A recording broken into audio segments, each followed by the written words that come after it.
നമസ്കാരം. അങ്ങനെ വ്യാഴാഴ്ച ദിവസത്തിലേക്ക് നമ്മൾ കടക്കുകയാണ്. ഇന്ന് മാർക്കറ്റിൻ്റെ ഈ ഒരാഴ്ചയിലെ അവസാന ദിവസമാണ്. ആദ്യമായിട്ട് എല്ലാവർക്കും ശുഭദിനം നേരുന്നു. രാവിലെ ഏറെക്കുള്ള പ്രീ മാർക്കറ്റ് റിപ്പോർട്ടിലേക്ക് സ്വാഗതം. നാളെ മാർക്കറ്റ് ശിവരാത്രിയായിട്ട് അവധിയായതുകൊണ്ട് നാളത്തെ സെൻസെക്സിൻ്റെ എക്സ്പയറി ഇന്നുണ്ട്. നിഫ്റ്റിയുടെ എക്സ്പയറിയോടൊപ്പം തന്നെ സെൻസെക്സിൻ്റെ എക്സ്പയറി വരുന്നത് മാർക്കറ്റിൽ കുറച്ചും കൂടി വോളറ്റിലിറ്റിക്ക് കാരണമാകും. ഓൾറെഡി തന്നെ മാർക്കറ്റ് വോളറ്റിലാണ്. ആദ്യമായിട്ട് നമുക്ക് ഗ്ലോബൽ മാർക്കറ്റിലെ കുറച്ച് വാർത്തകൾ നോക്കാം. ഇന്നലെ ജെറോം പവൽ ഉൾപ്പെടെയുള്ള കുറച്ച് ഫെഡ് ഒഫീഷ്യൽസിൻ്റെ സ്പീച്ച് ഉണ്ടായിരുന്നു. US-ൽ നിന്ന് പലിശ നിരക്ക് വർധനവ് അല്ലെങ്കിൽ പലിശ നിരക്ക് കുറയ്ക്കും എന്നുള്ള സൂചനകളെല്ലാം തന്നെ കാരണം ഇന്നലെ US മാർക്കറ്റ് ശക്തമായ രീതിയിൽ ഗംഭീരമായ രീതിയിൽ റാലി രേഖപ്പെടുത്താനായിട്ട് കാരണമായിട്ടുണ്ട്.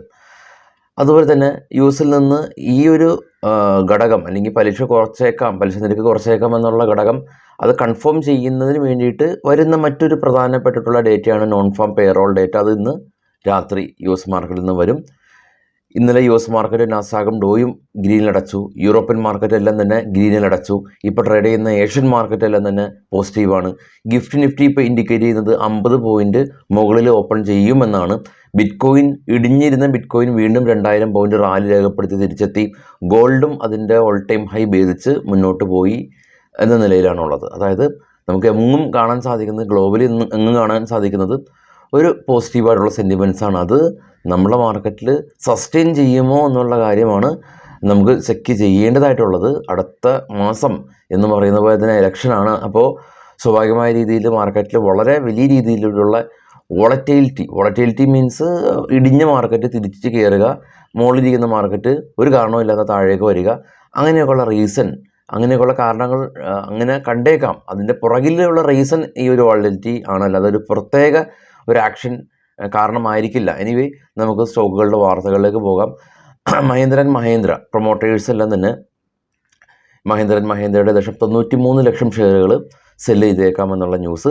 NLC ഇന്ത്യ ഗവൺമെൻറ്റും അതുപോലെ തന്നെ 7% സ്റ്റേക്ക് ഗവൺമെൻറ്റിൻ്റെ സ്റ്റേക്ക് ഓഫർ ഫോർ സെയിലിലൂടെ വിൽക്കുകയാണ്. ഏഷ്യൻ പെയിൻറ്റ് ഗുജറാത്തിൽ അവരുടെ പുതിയൊരു മാനുഫാക്ചറിങ് പ്ലാന്റ് തുറക്കുന്നു. UPL ഫെർട്ടിലൈസർ കമ്പനിയാണ്. സൗദിയിൽ അവരുടെ പുതിയൊരു ഫോസ്ഫേറ്റിൻ്റെ ഒരു പ്ലാന്റ് അവർ ഓപ്പൺ ചെയ്യുന്നു എന്നുള്ള ന്യൂസ്. പ്രസ്റ്റീജ് എസ്റ്റേറ്റ് റിയാലിറ്റി കമ്പനിയാണ്. അവർ 800 കോടി രൂപയുടെ ലക്ഷറി റെസിഡൻഷ്യൽ പ്രൊജക്റ്റ് ബാംഗ്ലൂരിൽ അവർ തുടങ്ങുന്നുണ്ട്. IRB ഇൻഫ്ര അവരുടെ toll collection 31% year on year compare ചെയ്യുമ്പോൾ വർധനവ് രേഖപ്പെടുത്തി. വേദാന്ത കമ്പനി സമീപ സമയത്ത് അവരുടെ തൂത്തുക്കുടിയിലുള്ള ഒരു പ്ലാന്റിൻ്റെ ക്ലോഷർ നോട്ടീസ് സുപ്രീം കോടതി കൊടുത്തിട്ടുണ്ടായിരുന്നു. അപ്പോൾ ഇതിനെതിരെ ഒരു റിവ്യൂ പെറ്റീഷൻ കമ്പനി കൊടുക്കുകയാണെന്നുള്ള news. JPT infra project company central റെയിൽവേയുടെ ഭാഗത്തു നിന്ന് 135 കോടി രൂപയുടെ ഓർഡർ കിട്ടി. Jupiter wagon company minister of റെയിൽവേയുടെ ഭാഗത്തു നിന്ന് 1000 കോടി രൂപയുടെ ഓർഡർ കിട്ടി. Hindustan aeronautical limited company Indian എയർഫോഴ്സിൻ്റെ ഭാഗത്തു നിന്ന് 5000 കോടി രൂപയുടെ ഓർഡർ കിട്ടി. സിയൻറ്റ് കമ്പനി അവർ ഏഷ്യൻ ടെക്നോളജിയായിട്ട് പുതിയൊരു ബിസിനസ് കോൺട്രാക്റ്റ് സൈൻ ചെയ്തിട്ടുണ്ട്. അദാനി എൻ്റർപ്രൈസസ് യൂറോപ്യൻ ബേസ്ഡ് ആയിട്ടുള്ള ഒരു കമ്പനിയിൽ 5000 യൂറോയുടെ ഒരു വലിയൊരു ഇൻവെസ്റ്റ്മെൻറ്റ് നടത്തിയിട്ടുണ്ട്. ധ്രുവ് കൺസൾട്ടൻസി കമ്പനിക്ക് 13 കോടി രൂപയുടെ ഓർഡർ കിട്ടി. വികാസ് ലൈഫ് കെയർ കമ്പനിക്ക് അവർക്ക് പ്ലാസ്റ്റിക് റീസൈക്കിൾ പ്രോസസ്സ് സംബന്ധിച്ചിട്ടുള്ളൊരു പേറ്റൻറ്റ് ഇന്ത്യൻ പേറ്റൻറ്റ് അതോറിറ്റിയുടെ ഭാഗത്തു നിന്ന് കിട്ടി. മറ്റുള്ള ന്യൂസുകൾ നമ്മുടെ ടെലിഗ്രാം ചാനലുണ്ടാവും, ഈ വീഡിയോയുടെ ഡിസ്ക്രിപ്ഷനിലുണ്ട്. അതുപോലെ തന്നെ ബ്രേക്കൗട്ട് സ്റ്റോക്കുകൾ, FNO ബാൻ, അതുപോലെയുള്ള കാര്യങ്ങൾ, ഡിവിഡൻറ്റ്, അങ്ങനെയെല്ലാം ഉള്ള കാര്യങ്ങൾ നമ്മുടെ വെബ്സൈറ്റിൽ ലഭ്യമാണ്. ട്രേഡ് ബഡി ടാബിൽ ലഭ്യമാണ്. ഈ വീഡിയോയുടെ ഡിസ്ക്രിപ്ഷനിൽ ട്രേഡ് ബഡി ടാബിൻ്റെ ലിങ്ക് ഉണ്ട്. FISൻ്റെ ആക്ടിവിറ്റീസ് പരിശോധിക്കുകയാണെങ്കിൽ FIS ഇന്നലെ ക്യാഷ് മാർക്കറ്റിൽ FISും DISും 2 വിഭാഗം ആളുകളും ബയേഴ്സായിരുന്നു. FIS 2766 കോടി രൂപയ്ക്ക് ബൈ നടത്തി. DIS 2149 കോടി രൂപയ്ക്ക് ബൈ നടത്തി.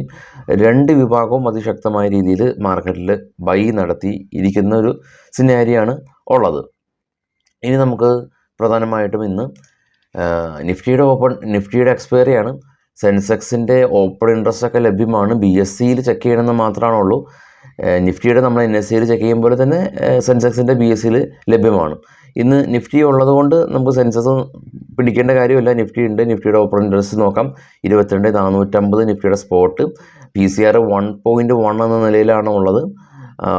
സപ്പോർട്ട് സോൺ അതുകൊണ്ട് തന്നെ നമുക്ക് 22 22,000 major support zone. Resistance zone എന്ന് പറയുന്നത് 22,800 റേഞ്ചുകളിലാണ് ഇമ്മീഡിയറ്റ് റെസിസ്റ്റൻസ് ഉള്ളത്. US മാർക്കറ്റിൽ ലിസ്റ്റ് ചെയ്ത ഇന്ത്യൻ കമ്പനികളിലെ പ്രകടനം നോക്കാം. ഇന്ത്യൻ കമ്പനികളിൽ ഇൻഫോസിസും വിപ്രോയും എല്ലാം തന്നെ ഗ്രീനിൽ ക്ലോസ് ചെയ്തു. HDFC 1.5% rally. റിലയൻസ് ഫ്ലാറ്റായിരുന്നു GDRൽ. US major technology company NVIDIA കഴിഞ്ഞ ദിവസം ഇടിഞ്ഞിരുന്നു, 3% അപ്പ്. ഇൻറ്റൽ കഴിഞ്ഞ ദിവസം ഇടിഞ്ഞിരുന്നു, വീണ്ടും 3% അപ്പ്. Facebook 1.2% up. മറ്റുള്ള കമ്പനീസ് എല്ലാം തന്നെ ഫ്ലാറ്റായിരുന്നു. ഇനി നമുക്ക് നേരെ ഗ്ലോബൽ മാർക്കറ്റ് പരിശോധിക്കാം.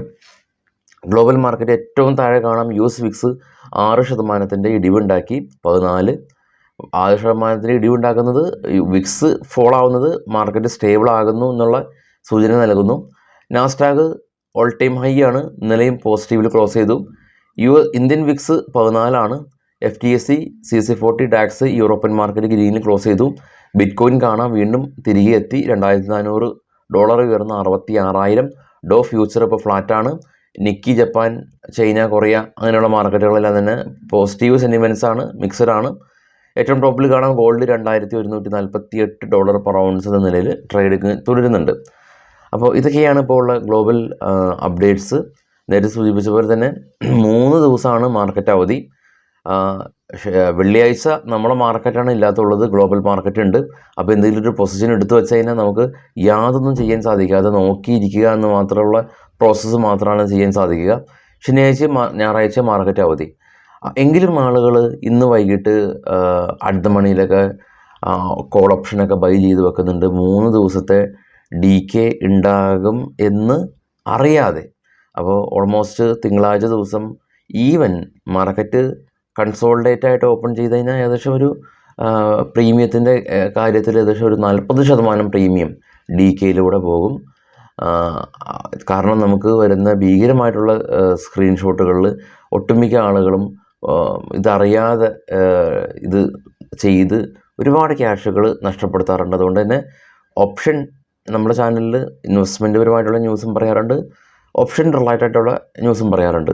പക്ഷേ ഓപ്ഷൻ റിലേറ്റഡായിട്ടുള്ള കാര്യങ്ങൾ നമ്മൾ തീർച്ചയായിട്ടും അത് നല്ല രീതിയിൽ പഠിച്ചതിന് ശേഷം മാത്രം ട്രേഡ് ചെയ്യാനായിട്ട് ശ്രമിക്കുക. അപ്പോൾ വൈകിട്ട് 7 മണിക്ക് നമുക്ക് വിശദമായിട്ടുള്ള പോസ്റ്റ് മാർക്കറ്റായിട്ട് എത്താം. അപ്പോൾ വളരെ കെയർഫുള്ളായിട്ട് ട്രേഡ് ചെയ്യാൻ ശ്രമിക്കുക. വളരെ മാർക്കറ്റ് വോളറ്റൈലാണ്. നിഫ്റ്റി 50 പോയിൻ്റ് ഉയർച്ചയിലാണ് എന്ന് കരുതി മാർക്കറ്റ് ഇനി അങ്ങ് ഫർദറായിട്ട് റാലി ചെയ്യുമെന്നൊന്നും യാതൊരു ഉറപ്പുമില്ല. കെയർഫുള്ളാകുക. എല്ലാവർക്കും ശുഭദിനം നേരുന്നു. Thank you.